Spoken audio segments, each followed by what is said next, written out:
Hello, my lovely friends. Welcome to Sylvia's. Here, I welcome you to the Witching Hour YouTube hop. This time, a wonderful time of the year, we are 13 artists from across the globe to create some crafty spookiness. We have amazing brands sponsoring this hop. We'd love to see you participating with your creations inspired from this hop and have a chance to win one of the prizes. Please make sure that you follow all the rules listed here, which are also in the description. For this hop, I created Haunted Hill Halloween Village inspired from the Grizzly Village, and this is the creation. Let's get to see how I worked upon it. And since you all know that I am an upcycler, so most of the items used here are discarded, which I choose to repurpose, like a broken candle stand and a dollhouse, a shampoo bottle, an old shoe, some old jars and perfume bottles and the like. So to begin with, I sand the surfaces to make them a little rough for my primer and paint to hold on to. And I would sand each item, be it plastic, glass, the cane little basket, MDF, whatever I'm using. So the sanding would give me enough tooth for the paint or the primer to hold on to. Now I'm using a semi-gloss emulsion, which is exterior, and a very good binding agent, acts as an excellent primer. And since this Haunted Hill is going to be an outdoor project, hence it's recommended to use exterior products like primers and varnishes.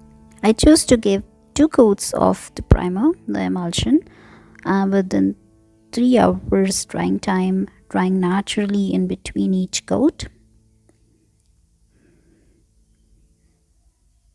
So here all these items are primed twice and nice and dry.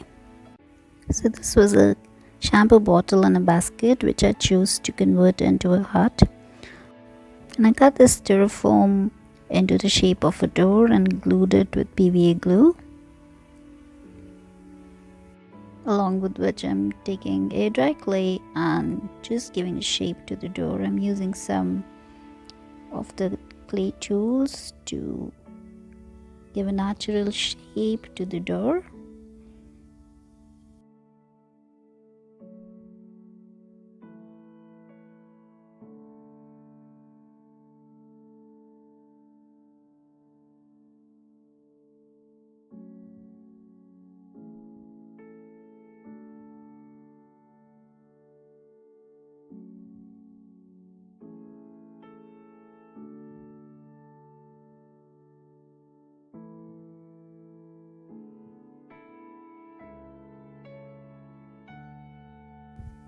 This jar I plan to convert into Cauldron, and I'm using a 3D glossy gel and giving a little texture with my palette knife. And this jar is a perfect floral shape at the bottom, which would act just perfectly fits for the cauldron.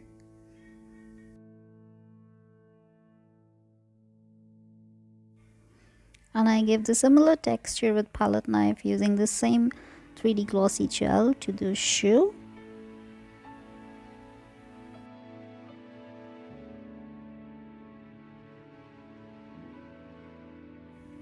And for this dollhouse, which will be a witch's house, I'm using a little buddy's stone texture paste and just spreading the grainy texture all over the house. And I'll leave these to dry naturally. It'll take around 3 to 4 hours, and here these are ready, nice and dry. Next, I'm gonna color these items. I chose to color them outdoors using spray paint and dark mahogany brown color, and also paint also has a little stony texture which leaves grains onto the surface. And meanwhile these dry, let us prepare some other items for the Halloween village. So here are tiny little jars which I chose to upcycle. This is a balm bottle. This is another perfume bottle. So I like the shape of these bottles. Here are some papers which I printed from Shutterstock. And this is one of my favorite themes, Metallica, which goes very well with this theme. So here I am fussy cutting these Halloween labels for the jars. After having cut all these papers and the labels to decoupage on the jars, I choose to stain these labels and papers just to add some more spookiness, for which I would be using Stamperia Splash colors. These are aqua colors and they've got nice iridescent texture and stain to them. And I'm coloring this fussy cut side. For staining on the labels, I chose the color Curio, which gives a nice leathery tone along with the random splashes of color teal and orange, just a little drops here and there.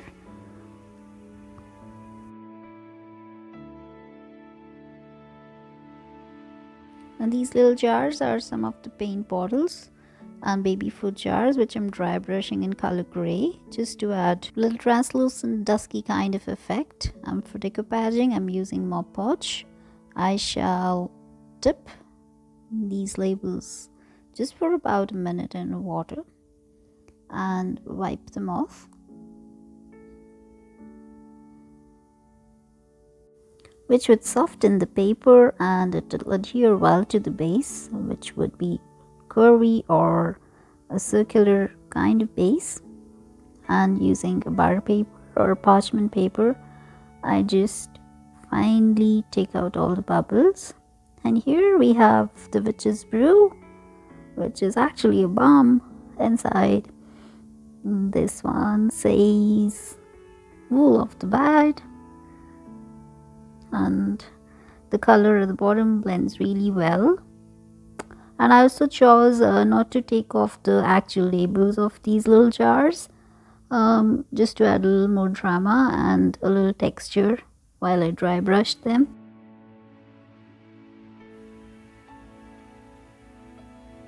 So here we have all these ready. These are spooky enough, we'll be using them ahead. And here I have these papers which I'll be using on these items. Now this is nice and dry and ready to be worked upon. So next I choose to decoupage this little spooky pattern on the shoe.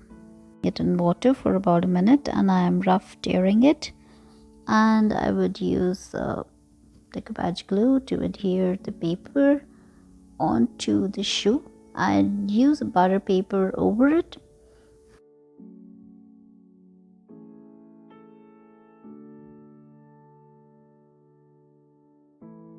Since it's a curvy surface, a butter paper would help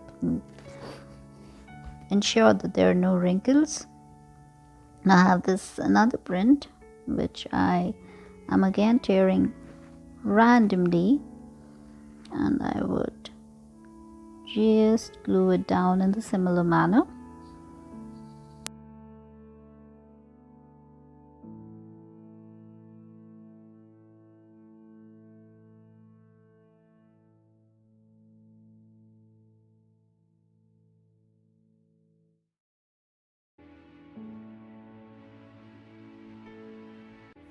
I'd leave this to dry. Meanwhile, let us work on this cauldron. Again, I would randomly cut this. Now this is from Metallica, one of my favorite prints.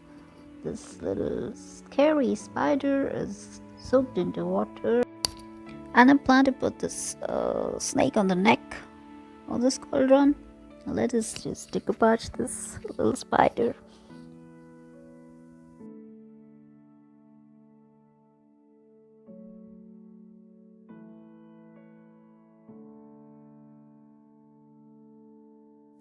I did not color blend or stain the corners which are white of this print, which is because I chose to just blend them later on. I'm using a metallic color just to add a little more interest with this piece. And once I'm happy with the way it has blended through the background, I would proceed on to coloring the base in color red with a very soft moist brush. There's a nice pattern at the base of this jar, and I'm going to color along that pattern.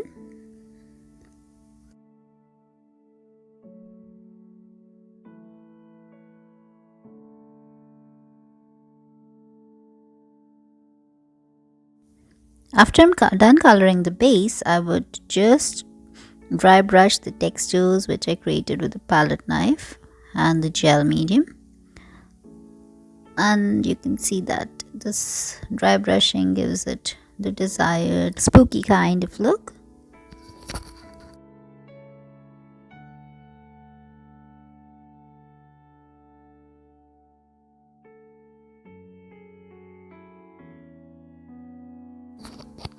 And I repeat the same process of color blending and dry brushing over the shoe.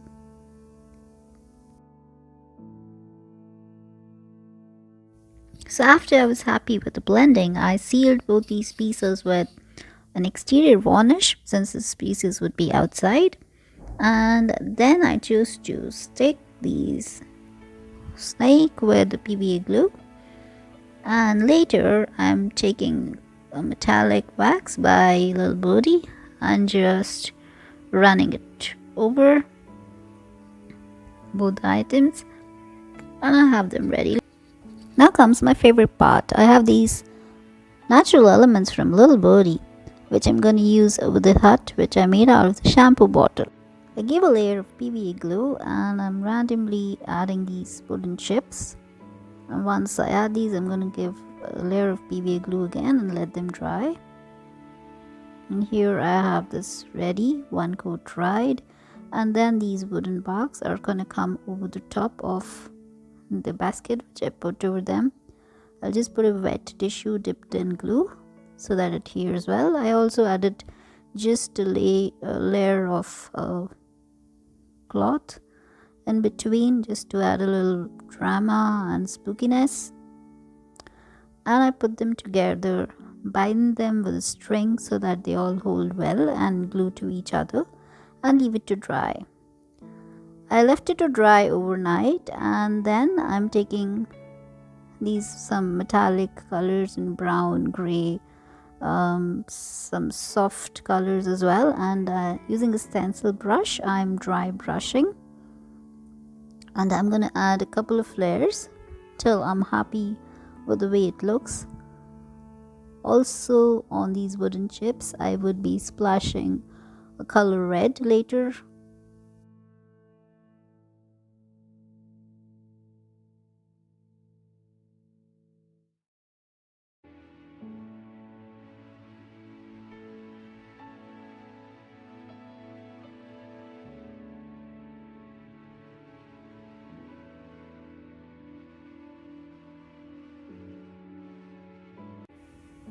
Then I'm again using the wax and copper and giving some highlights and finishing touches to this.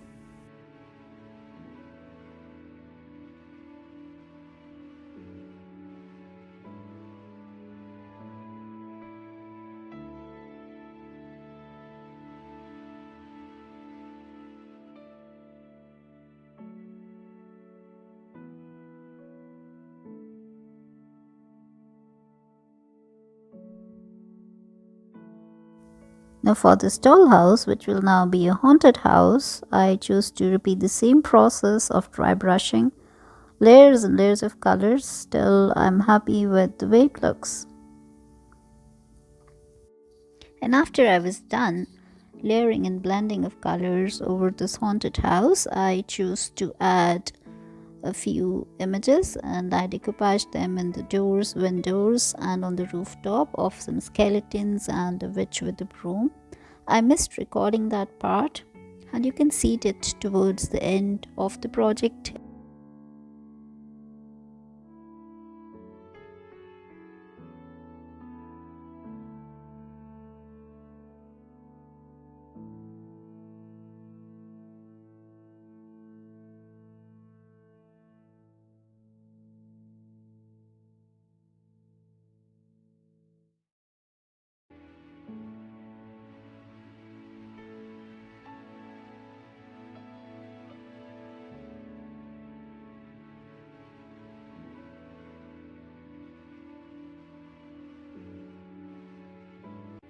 Now this is a very old candle stand which is a little broken from the base, and I usually put it on my craft table to keep some supplies which I keep ready, and hence I got this idea to make a haunted village by placing items on each of its tier. And you see me dry brushing several layers of different kind of paints over this, just to give some haunted kind of color variation and gradation to it.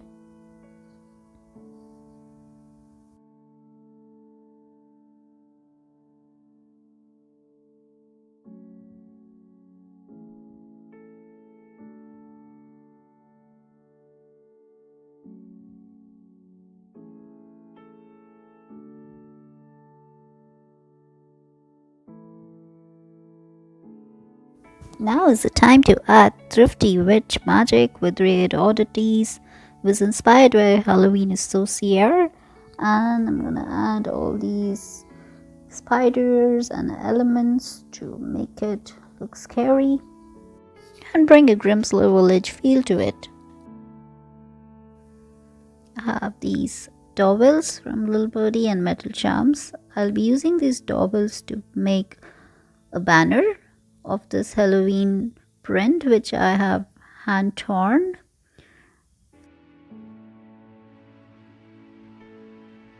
Also, I'm tearing this Metallica skull moth piece, and then I would just stick them with PVA glue, let them dry.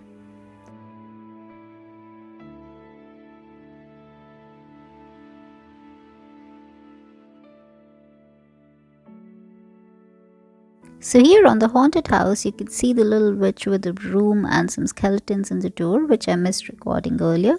And I chose this metal embellishment spider, which comes with a backing tape, so it sticks well to the rooftop of the haunted house. So now is the time to layer and set up the Halloween village, the haunted Halloween village. So I set up this little table outdoors, and the wall is a little grungy. I have this crochet fabric which I put as a lining, and this is a little stocking which we made flowers as kids. Did I say kids? Yeah, long time. Which reminds me of the stocking flowers which I'll make sometime soon. Now I'm layering each item. The huts would come on the top, the cauldron will come just at the bottom tier. And these scary little witches' brews and jars are gonna be aligned along with the hut and the cauldron, just mimicking the apothecary and the chemist theme.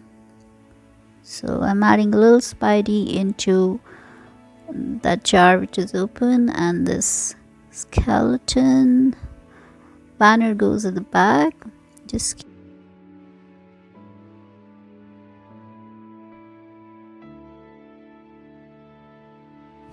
And I have this watercolor brush which acts as a broom, and I'll add it to the cauldron and line it up. Then there is a little net which goes at the back. And here is the final setup ready, but that's not over yet. Now using this glue gun, I'm adding a web. And in fact, I asked my brother to help me out on that. So the natural looking web comes in here. There's a little skeleton, not a little, very big skeleton sitting right on the left side of the table. And here we have this piece ready. The Haunted Hill Halloween Village. Just as I thought. No, in fact, more than what I expected I could create. From absolute trash and unwanted items to a scary looking haunted tiered village. Hope you've enjoyed creating this process along with us. If you'd like to know or have any queries, just put them down in the description box. I'll be happy to answer them.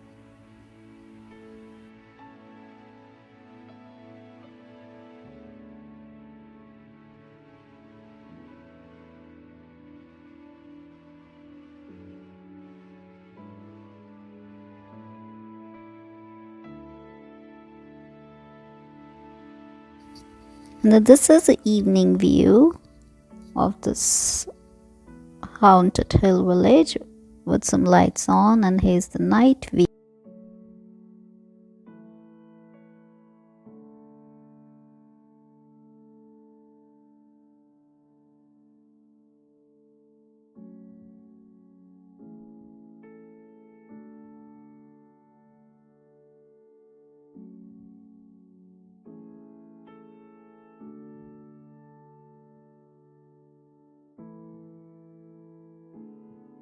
Thank you for watching this with me. Hope to see your creations soon. Bye for now.